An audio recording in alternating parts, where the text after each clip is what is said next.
लोग क्या कहेंगे सोचते रहोगे तो अपनी जिंदगी कब जियोगे भाई. Hello everyone, what is your new year resolution?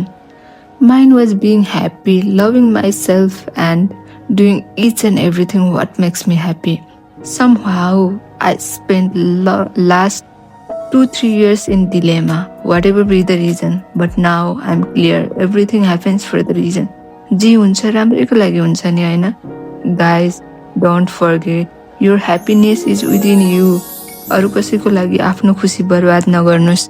मेरो नि कति धेरै प्लान्सहरू थियो बट आई फेल्ड त नभनौँ बट कसैको भरोसा गर्दा मैले आफ्नो क्यापेबिलिटी युज नै गरेन.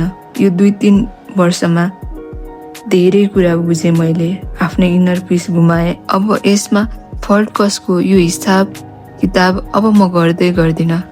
आफ्नो लाइफको डिसिजन म अरूलाई नराख्नुहोस् बट नट बिग थिङ, सानोबाट नै सुरु गर्नुहोस् अनि आफ्नो क्यापेबिलिटीलाई चिन्नुहोस्. आफ्नो जिन्दगी आफ्नो हिसाबले जिउने हो, अरूले यति धेरै इम्पोर्टेन्स दिने होइन. आफ्नो भ्यालु आफ्नो स्ट्यान्डर्ड सेट गर्नुहोस्. तपाईँको राम्रो नराम्रो तपाईँ आफूभन्दा अरूले सोच्दैन.